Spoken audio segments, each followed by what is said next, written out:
uJesu Kristu inkosi, uJesu Kristu inkosi. Ngiyabingelela ubaba umpostoli, umama umpostoli, nabangcwele bonke ekhaya lezwi. uJesu Kristu inkosi. Ngiyacela ukuxolisa ukuthi ngake ngafaka i-emoji ekhaya lezwi. Ngike ngaba nokugabaza ukuthi ngixolise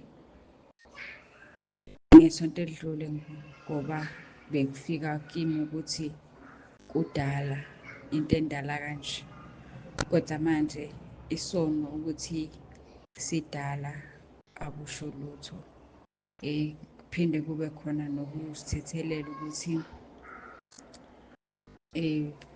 kwenzeka ngephutha, ngenza ngephutha, kodwa manje ukuthi kwakuyiphutha kusho ukuthi angonanga. uJesu Kristu inkosi. Ngiyabonga kakhulu, ngiyambonga uNkulunkulu ngenkonzo yangoLwesithathu, okuyiyona eyangigqugquzela ngakubona ukubaluleka kokuthi nami kufanele ngixolise. Ngiyaxolisa kuNkulunkulu nabazalwane nakumkhulu uJesu Kristu inkosi. Ngiyacela ukuthi ngiphinde ngixolise umkhulu ngokuthi ngake voice caller ngephutha ku-WhatsApp, kodwa ngangaxolisa.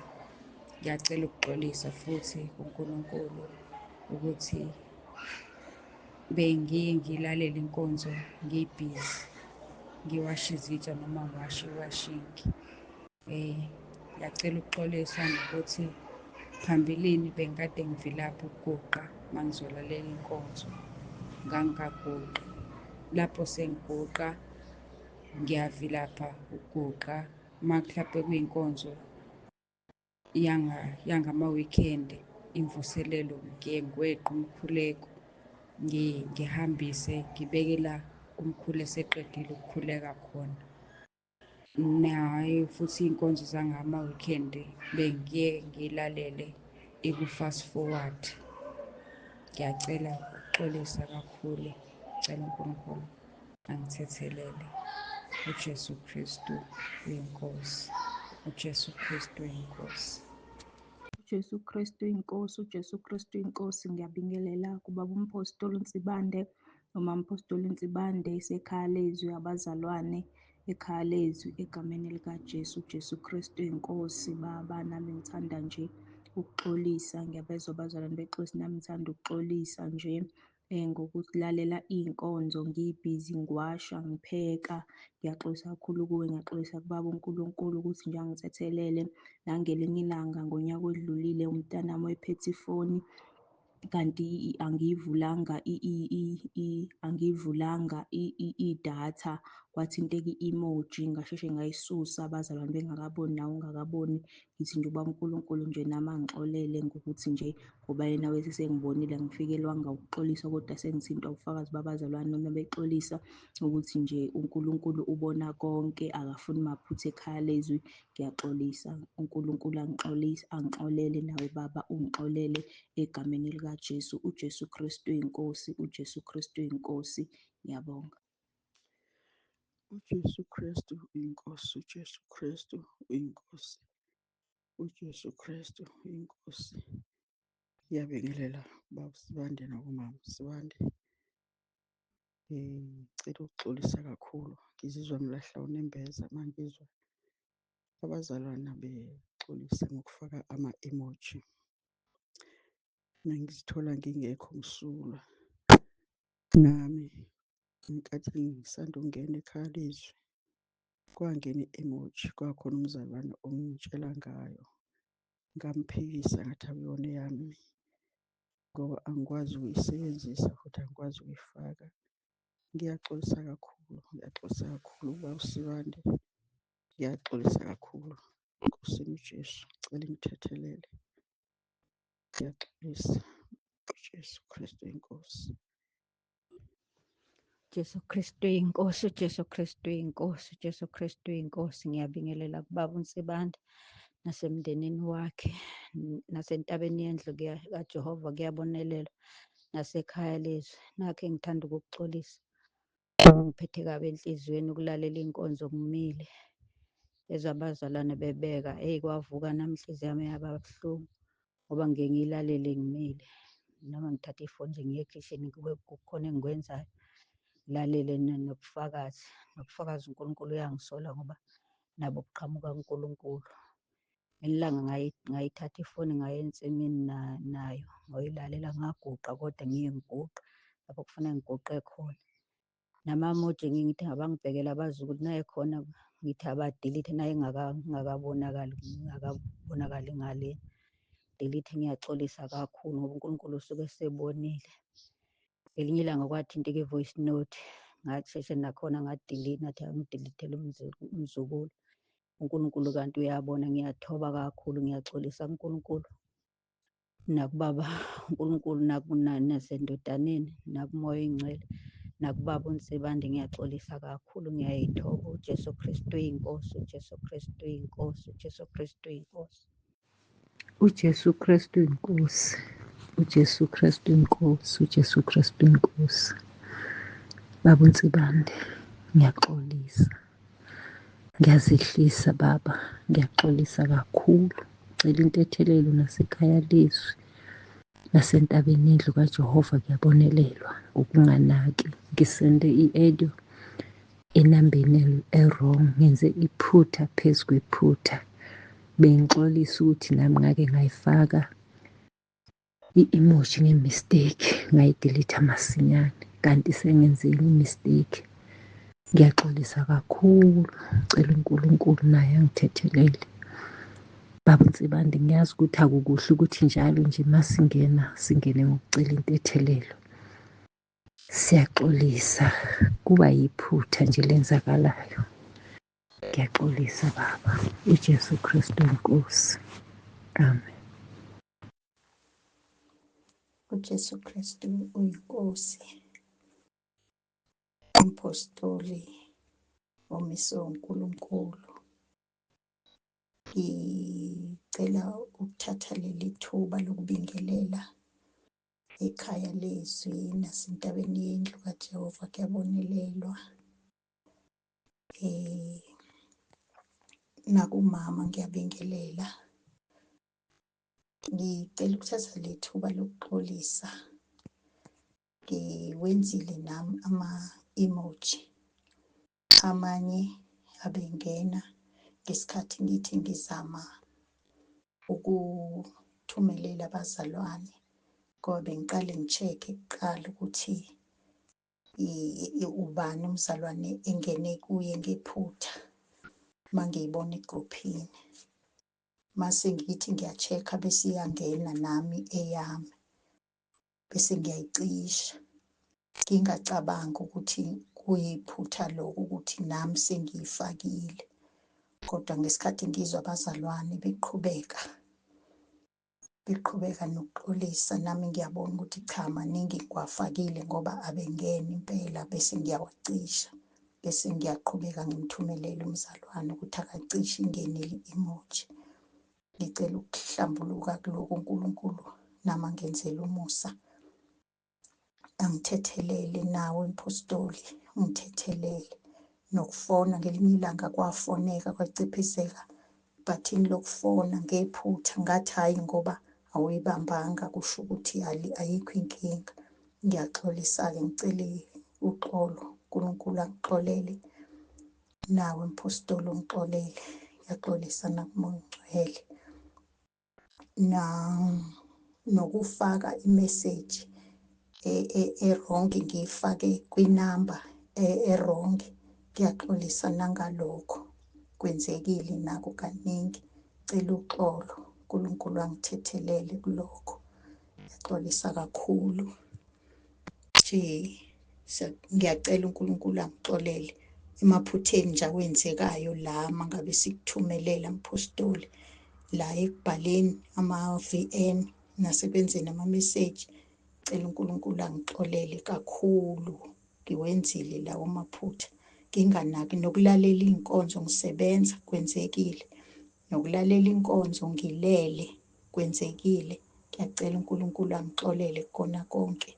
Ngicela uxolo. uJesu Kristu uyinkosi. uJesu Kristu inkosi, uJesu Kristu inkosi, uJesu Kristu inkosi. Ngibingelela ubaba Sibande nomndeni wakhe, ngibingelela abazalwane basentabeni kaJehova, kuyabonelela ekhaya lizwe. Baba, ngiyaxolisa kuNkulunkulu, ngiyaxolisa nakuwena Baba ukuphula umthetho. Bengiyilalela inkonzo, ngenza okunye eceleni, bengahlali phansi ngiyilalele. Ngabuthola ubufakazi nakuwe Baba, uyayichaza le nkulumo. Ngithi uma ngiyilalele nje ngibe ngenza okunye eceleni, ngingahlali phansi ngilalele. Uma kungena umuntu ngiyinqamulele.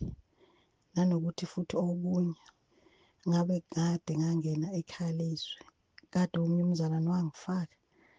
Ngathi mina angiboni ukuthi ngizoyimela uma ngabe ichaza izinto ezenzakala la khona. Ngisanake nje nami okwelizwe, ngithi hawu baba wengane kanjani. Wangena wanginikeza okwesibili, ngagcina sengingenile. Ngiyambonga kakhulu uNkulunkulu ngobufakazi nangawe Baba ositshela ngakho okuningi kade ngingakwazi. Ngiyakuthola lana, ngiyafundisa, ngiyaqhubeka, ngiyancenga. Ngiyaxolisa kakhulu Baba nakula umuthi, kodwa ngayifaka sengikhohliwe. Kahle hle into kade ngijwayele ukuyifaka uma ngibhala, ngayifaka nakwabanye kodwa abangekho la entabeni kaJehova. Ngacabanga sengiyifakile ukuthi ayi konje sengaphuma mina kule nto yama-emoji. Ngiyaxolisa kakhulu, ngiyaxolisa kakhulu uNkulunkulu ukwenza okungafanele. Ngithi uJesu Kristu inkosi. Amen. uJesu Kristu inkosi, uJesu Kristu inkosi, uJesu Kristu inkosi. Baba nomama, ngiyabingelela ekhaya lezwi nasentabeni yendlu kaJehova, kuyabonelelwa. Ngithanda ukuxolisa kakhulu kubaba nakubazalwane bonke ekhaya lezwi nasentabeni yendlu kaJehova, kuyabonelelwa. Ngixolise kakhulu kuNkulunkulu. Kwenzeka noma ngingasakhumbuli ukuthi kunini, ngafonelwa abazalwane bangu-WhatsApp ukuthi sengifake i-emoji egruphini. Awu, ngaphuthuma ngayisusa masishane ubaba engakayiboni. Wangitshela omunye umzalwane kulaba ababengisendela ama-SMS ukuthi kumele ukuthi ngixolise kuwe baba. Angizange ngimlalele. Ngaxolisa kubo bonke laba bangixwayisa bangisendela ama-SMS, kodwa azange ngixolise kuwe baba. Mina ngatshela nje ukuthi awuzange ubone, manje asikho isidingo sokuthi ngixolise. Kodwa njengoba abazalwane bebhizi bexolisa nje, ngiyezwa ukuthi nginephutha elikhulu phambi kukaNkulunkulu naphambi kwakho, ngoba uNkulunkulu osezulwini wayengibona konke engakwenza. Nangayo i-emoji leyo engayifaka, uNkulunkulu wabona. Ngicela baba ungithethelele, noNkulunkulu angithethelele, nabazalwane bonke bangithethelele. uJesu Kristu inkosi. uJesu Kristu inkosi. Ngicela nje ukudlulisa lokhu baba engithinteke namhlanje. Nami kwezinye iy'nkonzo nginokuzeqa, ngingazimameli, ngimamele leyo naleyo. Jesu Kristu inkosi. Nginokusenda futhi nginokusenda futhi ama-VN edlula isikhathi esibekelwe sona. Jesu Kristu inkosi. Ngicela nje baba ungithethelele, noNkulunkulu angithethelele ubaba. Futhi nginokusenda-ke futhi ama-VN-ke enambeni e-wrong. Eyi Jesu Kristu inkosi, futhi nokungikhuza ngiphinde futhi ngisende. Eyi ngenza futhi umsebenzi kaNkulunkulu ngokunganaki futhi ngokunganakekeli. Eyi ngiyacela nje uNkulunkulu angithethelele nawe baba, uJesu Kristu inkosi. uJesu Kristu inkosi baba, uJesu Kristu inkosi, uJesu Kristu inkosi. Siyabonga baba ngekhaya lesi, siyabonga. Ngonile nje baba kakhulu. Ngithintwa nami ubufakazi babantu bexolisa. Khona baba into esike siyenze singazi ukuthi senzele isono kuNkulunkulu. Siyaxolisa baba, ngiyaxolisa kakhulu. Bekade nami ngilalela iy'nkonzo, ngisebenza ekhishini, ngibuye ngilalela iy'nkonzo ngesikhathi ubaba wale yikhaya-ke emnyango ngoba ngifihlela yena. Kodwa-ke ngiyabonga ukwazi ukuthi konke lokho kuyisono phambi kobuso bukaNkulunkulu. Phinde baba ngiyaxolisa. Okunye bengingasakwenzi ukutshela abantu uma befake ama-emoji egruphini. Nakho ngibonile futhi kuyisono kwakuhlala usho ukuthi abantu asibatshele. Nalokho baba ngikucelela intethelelo. Ngiyaxolisa kakhulu baba, ngicela uNkulunkulu nje angixolele, ikhaya lezwi lingixolele nentaba yendlu. Ngiyacela baba, konile kakhulu, angenzanga nje kahle kakhulu. Kunini kade baba ulokhu usikhuza, nokunye bengathola ukuthi ngafaka i-emoji ebusuku, lento yokulala umuntu elalela inkonzo baba, ngazumeka. Yangena i-emoji uma ngiphaphama nansi khona ngayidilitha. Akekho owayesangitshenile ukuthi ngiyifakile. Ngaphinda futhi ngasenda baba izinto nami engingazazi, engathuka lento yokulala ulalela inkonzo uzumeka ifoni-ke eduze kwakho. Wangikhuza baba, ngiyabonga, wangixolela. Noma ngenza iphutha ngaxolisa baba ngosuku kwangingafanele ukuthi ngixolise ngalo, ngengeza iphutha phezu kwelinye iphutha. Ngiyacela inkosi uJesu ingithethelele, ngiyacela abazalwane bangithethelele. uJesu Kristu inkosi, uJesu Kristu inkosi, uJesu Kristu inkosi. Amen.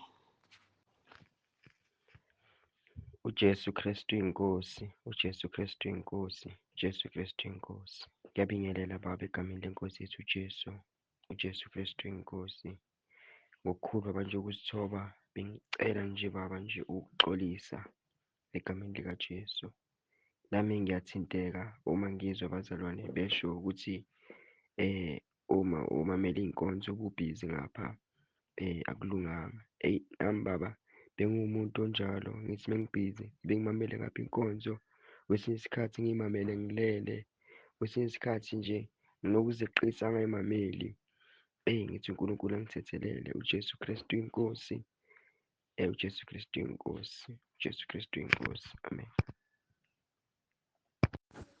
uJesu Kristu inkosi, ngiyabingelela baba egameni likaJesu ophilayo. Ngithatha leli thuba lokuzilahla ezinyaweni zakho, ngiyisoni, ngonile kubaba uNkulunkulu mongcwele, ngona naphambi kwakho, ngenza umsebenzi kaNkulunkulu ngokungaqapheli, ngasenda i-VN yokuxolisa, ngixolisele ama-emojis engangiwenzile. Ngawasenda ku-WhatsApp o-wrong lo wokufaka abantu engijwayele ukufaka kuba abantu, ngingazange ngiqaphelisise ukuthi akufanele ngisebenzise leyo namba leka 063. Ngenza iphutha elikhulu, ngithuke ubaba ebuyisa impendulo ngiyitshela ukuthi impendulo le yokuzoxolisa, kanti sengona kakhulu, isono sami siyaphindaphindeka. Wangilahla baba ngo-1 Samuel 15:23. Ngakhala izinyembezi, it was last week Thursday ngiyibona. Ngakhala izinyembezi, ngabona ngilahlwa ezulwini, ngijikijelwa esihogweni. ngayibona ukuphila kwami ngathi vele akusekho, noma ngingaqhubeka ngiphile ngibona ungathi uNkulunkulu usengilahlile. Ngiyacela ungixolele Baba uNsibando, ngiyacela nje ungixolele noNkulunkulu Moya oNgcwele angixolele ukuthi ngenzile umsebenzi wakhe uNkulunkulu ngokungaqapheli. Ngiyakucela Baba, ngicela uphinde ungithethelele isono sami kusuke lesi siqalekiso engisithole ngaleli vesi. uNkulunkulu Moya oNgcwele abuye abe ngakumina angixolele lesi sono. Ngiyazilahla kuwe Baba egameni likaJesu ophilayo. Ngiyaxolisa kubazalwane, ngiyaxolisa kuwo wonke umuntu ongenze iphutha kuyena nangokufaka ama-emojis. It wasn't my intentions, but bekuyiphutha elikhulu. Kwesinye isikhathi uyaye ubone masithandaza siqala ngayo Roma 10 ngithi ingane ayowufake, kwapresseka u-emoji. Angangabona ngoba kwakusebusuku, ngaze ngabona ngakusasa sengi-check ifoni ukuthi kunabazalwane abangiqwashisayo, ngadelete ngokushesha, ngacela uxolo nakubona. Bangixolela ngangabe ngisabuya ukuzoxolisa kubaba uNsibande. Ngiyabonga Baba uJesu Kristu inkosi. Amen. Jesu Kristu inkosi. Ngiyabingelela kubaba nomama. Egameni likaJesu ngibingelela ikhaya lezwi nasentabeni yendlu kaJehova. Kuyabonakala. Ngicela ukuthatha leli thuba nami ngixolise. Bengingomunye nami wabalalela inkonzo. Ngisemsebenzini, ngi-ayina. Ngiyaxolisa kakhulu kuNkulunkulu nakubaba nakubazalwane bonke. Ngiphinde ngixolise ngokuthi ngelinye ilanga ngafaka i-emoji, ngakho ukulalela inkonzo ngemile. Kunento engiyenzayo, kodwa ngayibona ngokuphuthuma ngathi ngiyisusa, ngayitshela ukuthi hhayi, ngoba abekho abazalwane abangithintile nobaba futhi akabonanga, ngayibona ngi-right. Kanti uNkulunkulu uyabona. Ngiyaxolisa kakhulu baba, kakhulu. Ngiyaxolisa. Ngixolisa nakuNkulunkulu nakubazalwane bonke ekhaya lezwi nasentabeni. Ngiyaxolisa, ngicela ningixolele. Ngiyaxolisa kakhulu. Jesu Kristu inkosi. Amen. uYesu Kristu inkosi, uYesu Kristu inkosi, uYesu Kristu inkosi. Ndiyaxolisa ngokudilitha, ndiyaxolisa kakhulu tata. Ndibulise utata, ndibulise umama, ndibulise abazalwane basentabeni yendlu kaJehova kuyabonelelwa. Ndibulise abazalwane basekhaya lezwi, ndiyabulisa kakhulu. Tata nam ndima ngokuxolisa kakhulu, ngokuzithoba kakhulu ngento endiyenzile nam. Ndikhona kweli qela elisebenzayo limamele inkonzo, bendiyenza nam loo nto emsebenzini. Xa uthandazayo nam ndiyathandaza, ndiyaguqa ndiyathandaza. Mani xa ugqiba ukuthandaza ndiyaphakama ndiyasebenza. Ndiyaxolisa kakhulu ngeso senzo, ngeso sono endisiyenzileyo tata. Ndiyaxolisa kutata uThixo, ndiyaxolisa kuJesu Kristu inkosi, ndiyaxolisa nakuwe tata. Ndiyaxolisa kakhulu. Ndiyaxolisa. Ndiphinde ndibe kweli qela lama-emoji. Kuma-emoji abengena ama-emoji ndikhalaze ndiwakhuphe. And ifowuni ke tata uyayicofa ungaqapheli ukuthi uyicofile wena. Ungaqapheli ukuyicofile ifowuni. Siyazicofa ifowuni ayikwazi uzicofa. Siyayicofa qha yilaa nto yokuthi xa singabantu sivele singahoyi, singakasophumile ekhuphini uzicela ukuthi phumile ekhuphini.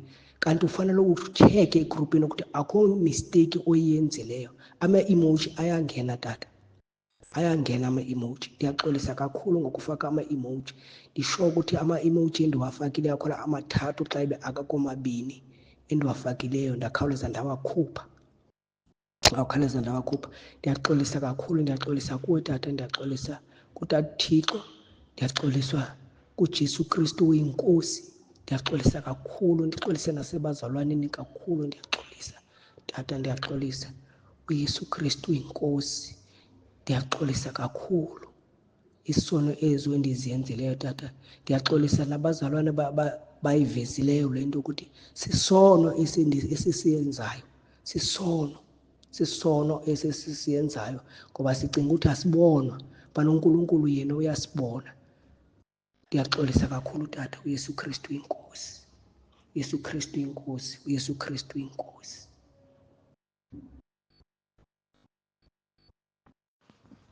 uYesu Kristu inkosi, kutata nakumama, abazalwane basetabeni kaYehova, kuyabonelela ikhalizwi.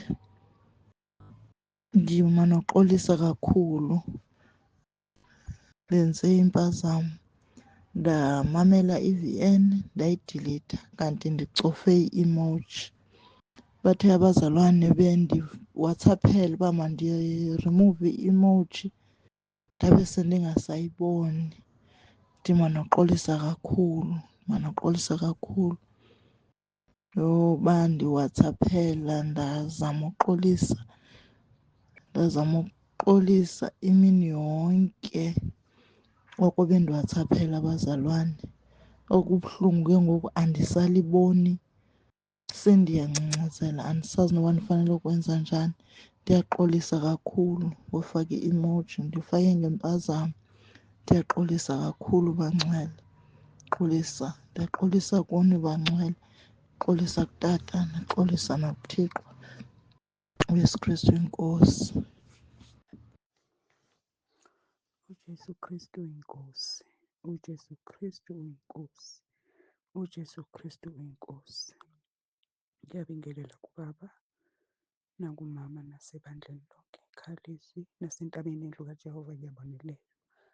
Baba, ngidlulisa ukumbonga kakhulu uNkulunkulu ukuthi ngitholane nekhaya lezwi empilweni yami, ngifumane izifundiso zeqiniso neziyizona zona ngegama lenkosi uJesu Kristu ophilayo. Baba, ngicela ukuxolisa la kuNkulunkulu Baba, ngixolise kuBaba uMphostoli, ngixolise Nkosi yami ebandleni lonke Baba. Baba, mina benginguye engathi ngibuka i-TV ngelinye ilanga ngahlangana no-TB Joshua Baba, ngamlandela. Ngangiye ngilandele iy'nkonzo zakhe impela, ngize ngithathe ithuba nje lami ngihlale phansi ngimlalele kuze kuthi uma ekhuleka ethi akubeke izandla ku-TV, nami ngisibeke sami isandla ngikhuleke kanye naye. Makufanele ngiguqe. Ngiyaxolisa kakhulu ubuwula nokungazi nokuphuphutheka nokuthanda izinto ezibonakalayo. Ngiyaxolisa kakhulu kuNkulunkulu, ngicela intethelelo. Cela uNkulunkulu angenzele umusa, angikhumbule, angithethelele, angikhulule kuyona yonke leyo moya, angingcelise. Ngiyacela Baba omkhulu, ngikhulekele, ungikhuleke Baba, ungicelele uxolo kuNkulunkulu. Ngiyaxolisa nakuwe Baba. Ngiyabonga Baba ngaleli thuba uNkulunkulu alivezile obala ukuthi singahambe silandela zonke izinto ngoba solandela nokungafanelekile. Ngixolisa kakhulu ngoba ngikwenza lokhu nje ngaze ngikhona ekhaya lizwi. Ngicela intethelelo kakhulu uJesu Kristu inkosi. Amen. Jesu Kristu inkosi, Jesu Kristu inkosi. Ngibona ama-message ayangena efonini, ayangena ama-VN. Mangisakubuka bese kuba nezwi elikhulumayo ukuthi kunezinto ezenzakalayo ey'thunyelwa ngesikhathi esi-wrong ngoLwey'hlanu nangoMgqibelo amameseji. Mawusukuthumela kanjena akusesiso isibusiso sekuyisiqalekiso. Uyobona izinto zakho zingakulungeli, uy'buza ukuthi yini, kanti wena uyona, awuboni ukuthi uyona. Le nto bengilokhu ngithi izodlula kusukela emini, hhayi lokhu ibuya. uJesu Kristu uyinkosi. uJesu Kristu uyinkosi. uJesu Kristu uyinkosi. Ndiyabulisa utata nomama egameni lenkosi uYesu. Ndibulise kubazalwane bonke ekhaya lizwi nasentabeni kaJehova. Kuyabonelelwa. Nasentabeni yendlu kaJehova. Ndicela ukuxolisa tata. Kubusuku bayizolo ndilele ndivule ifowuni ndajunywa bubuthongo ndiyifake phantsi komqamelelo. Ndivule igruphu le yekhaya lizwi ndimamele indumiso ndilele nje ndacinga ukuyivula phaa egruphini ndaze ndaquka buthongo. Kwangena i-emoji ndive ngabazalwane bade babathathu bendithinta ndabe ndilele ndazokothuka phaa ngo-3 ndayibona ifowuni yam isalayitile ndayivula. Xa ndijonga yho, nazi iimeseji zabazalwane uba mandikhuphe i-emoji ekhaya lizwi. Ndiyaxolisa kakhulu tata, ndiyaxolisa. Khange ndiphinde ndibe rayithi ukusukela oko. Ndiyaxolisa kakhulu. Andiyazi ukuba kwenzeke kanjani, inoba nje kucofekile ngeli xesha endisele ndilele. Ndiye ndayikhupha ke kwangelo xesha phaa ngo-3 xa kusisa. Ndiyaxolisa kakhulu. Yesu Kristu inkosi. Yesu Kristu inkosi. Amen. Jesu Kristu uyinkosi. Jesu Kristu inkosi. Ngiyabingelela nomama egameni lenkosi yethu Jesu Kristu.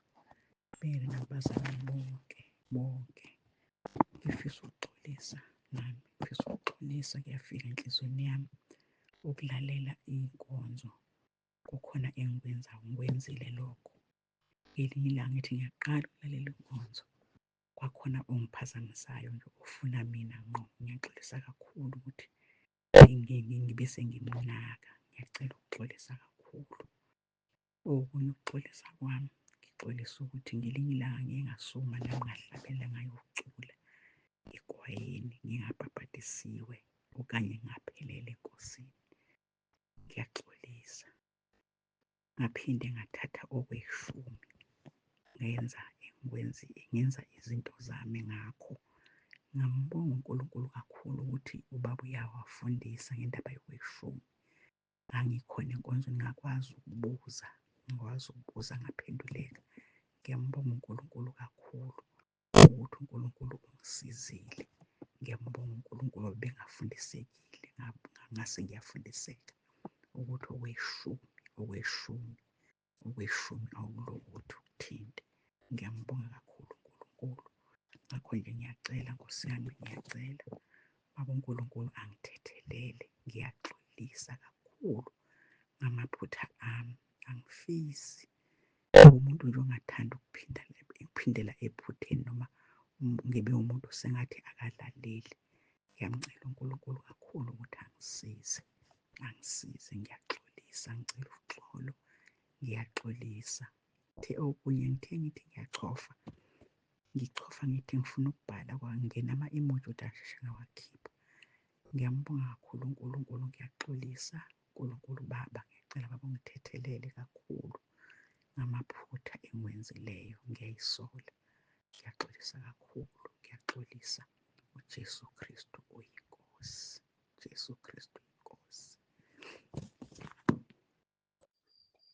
uJesu Kristu inkosi, uJesu Kristu inkosi, uJesu Kristu inkosi. Ngiyabingelela Baba, ngiyabingelela egruphini, abazalwane bonke. uJesu Kristu inkosi Baba, ngiyadlulisa ukuxolisa kakhulu, ngiyacela intethelelo, ngiyazithoba. Ngonile nami, ngiwomunye owonile, ngafaka abazalwane, ubaba wangiphendula, ngaphendula mina ngabonga ngathi uJesu Kristu inkosi, kanti ngiphendula ngosuku okungafanele ngiphendule ngalo, kunenkonzo eGoli.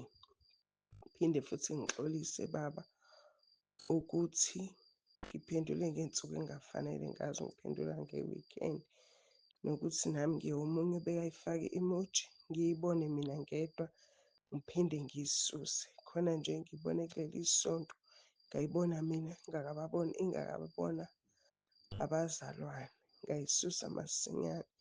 Ngiyaxolisa kakhulu Baba, hlampe okunye sengikukhohlile, ngamaphutha nje ami onke. Ngiyaxolisa, ngiyazithoba, ngiyacela kakhulu intethelelo, ngiyacela inkosi uJesu ingithethelele. uJesu Kristu uyinkosi, uJesu Kristu uyinkosi, uJesu Kristu uyinkosi. uJesu Kristu uyinkosi, uJesu Kristu uyinkosi, uJesu Kristu uyinkosi. Ngiyabingelela bapostoli noma-apostoli, ngibingelele entabeni yendlu kaJehova, ngibonelelwa nasekhaya lezwi. Ngithi uJesu Kristu uyinkosi. Angithatheleni ithuba Baba, ngiyabheka ukuthi nami angingcono ngalutho, ngiyisoni esibi, sengilalelile kakhulu abantwana bakaNkulunkulu Baba bexolisa ngezinto ezimbi abezenzile phambi kwakhe. Nami angihlukile kubo, ngingomunye obevamise kakhulu ukulalela izinkonzo ngisemontweni. Ngiyaxolisa kakhulu. Ngiyaqonda manje ukuthi bengenza iphutha elikhulu kakhulu. Ngiyaxolisa, ngiyazithoba phambi kukaNkulunkulu Baba, Nkosi yethu Jesu, Moya Ongcwele, ngiyazithoba kakhulu. Nakuwe Baba Apostoli, ngiyazithoba kakhulu. Ngilenzile iphutha ngokuthi ngenze njalo. Okunye futhi ngaphiwa imali, ngakhohlwa nje ukuthi kufanele ngikhokhe or kufanele ngingenise okweshumi endlini kaNkulunkulu Baba. Kwathi noma sengikhumbula, kwavele kwavuka nje ubugovu, ngacabanga ezinye izikweletu kufuneke ngihambe ngiyokhokha kuzona. Angangingenisa okweshumi endlini engcwele. Ngilenze iphutha kakhulu, ngiyabona ukuthi ngenze iphutha, ngiyacela ukuxolisa kakhulu, ngiyaxolisa kakhulu Nkosi uJesu, ngiyaxolisa ngenze iphutha, ngiyaxolisa bapostoli ngenze iphutha, ngenze iphutha kakhulu. Ngiyacela ukuthi uxolo, ngiyacela ukuthi ngithethelelwe kububi obungaka engibenzile. Ngiyacela kakhulu. uJesu Kristu uyinkosi, uJesu Kristu uyinkosi, uJesu Kristu uyinkosi. Kristu inkosi Baba, ngiyaxolisa kakhulu ukufaka enambeni erongo. Ngiyaxolisa kakhulu, cela ungixolele. uJesu Kristu uyinkosi. Ngiyabingelela Baba, Apostoli, egameni likaJesu Kristu inkosi yethu ephilayo. Ngibingelela ekhaya lezwi, entabeni yendlu kaJehova kuyabonelelwa. Umndeni wakho Baba uNsibane nomama. Baba ngiyabonga, Apostoli kaNkulunkulu ogitshelwe nguJesu ukungibuyisela egruphini. Ngiyabonga Baba ngosuku okwenzeka ngalo.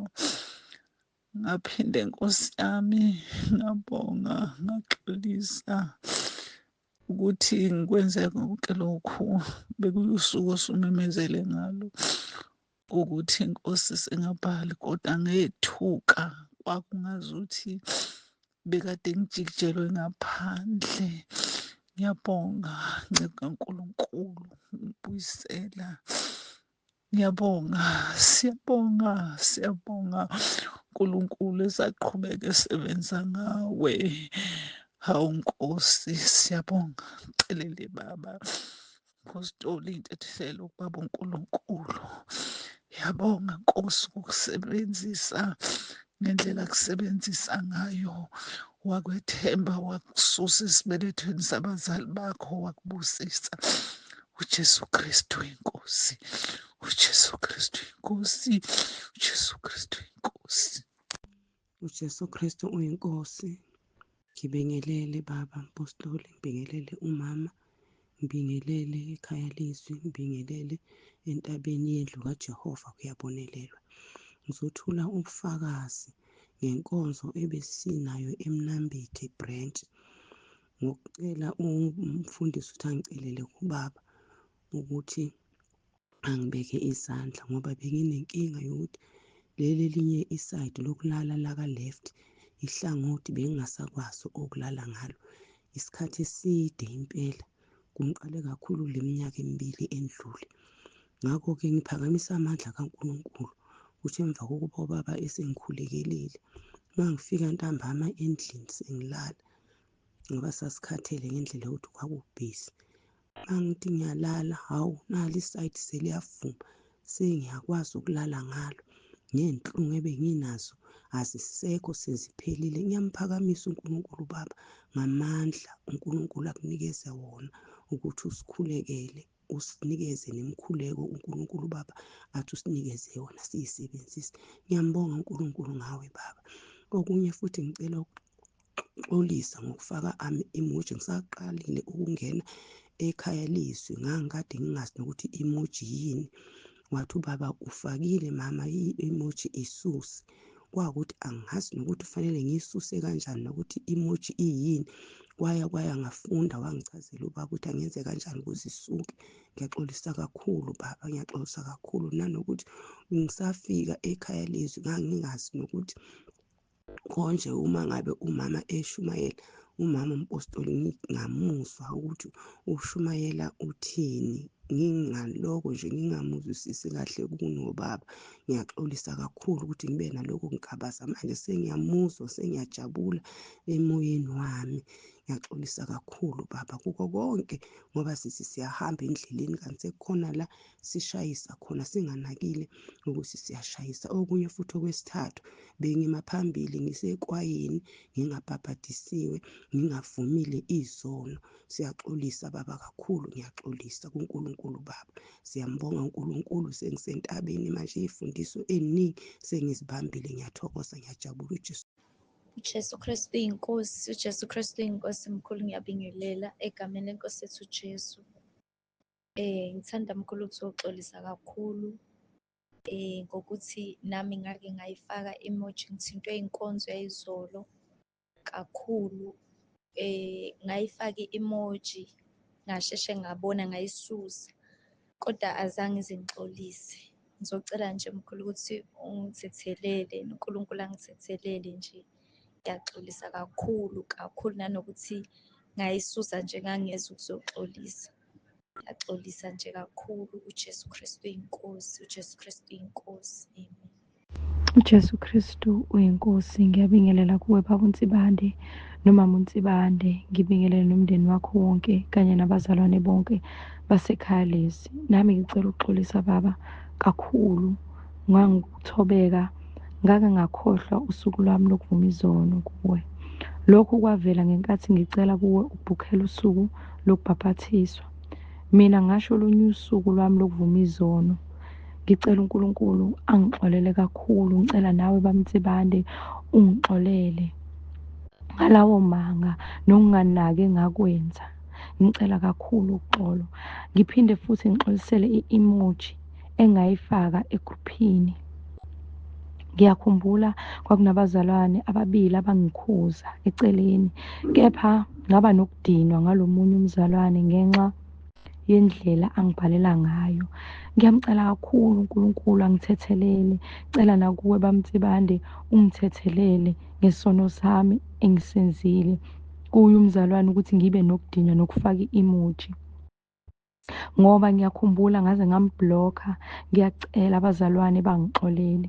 Ngiphinde ngicele uxolo kuwe baMtsibande nakuNkulunkulu ngokuthi kubuye kwenzeka uma ngilalela izinkonzo ngizimise ebese ngenza lokhu okwami. Okanye ngingayiqedi, okanye kube ukuthi nazo izinkonzo kuyenzeka ngingazilaleli. Ngiyamcela kakhulu uNkulunkulu angithethelele ngokungawuphathi kahle umsebenzi wakhe, nginganaki umsebenzi owenziwayo lana ekhaya lethu. Ngiyacela baMtsibande ungithethelele, ngicela noNkulunkulu angithethelele. UJesu Kristu uyinkosi. Jesu Kristu inkosi, uJesu Kristu inkosi, uJesu Kristu inkosi. Ngiyabingelela baMtsibande, maMtsibande nasekhaya lezwi sentabeni kaJehova. Ngiyabonela uJesu Kristu inkosi. Cela ukuxolisa baba, ngafaka abantu ngoJanuwari kwasekuntambama iy'khathi, so ngabafaka kanti ngifake enambeni ya-wrong. Ngase ngakusasa ekuseni sengibuye sengibafaka-ke, kanti sengibafaka sengifake iy'nombolo sengiyayiphambanisa. Wasubuya wena wathi lezi y'namba ziphambene. Bengiphinde mina ngithi ngiyalungisa iphutha lami, kanti bona babonile bese bengenile bakhwitha baphuma. Ngicela uxolise ukuthi ngingomunye-ke umama engamunye walabo engangimfakile, uye lo wabuya back kubaba uMpostoli wathi ucela ukukhishwa yena lapho, akazi ukuthi ungene kanjani. Futhi wayesezwile ukuthi ayengangayele kuyashisa. Ngiyaxolisa kuleyo nto ukuthi baphuma bakhwitha kanjalo. Mina ngangingazi ukuthi sebephumile, mina ngangithi ngilungisa iphutha elalenzekile ukuthi ngiphambanisile iy'namba zabo. Jesu Kristu inkosi, Jesu Kristu inkosi. Ngiyabonga.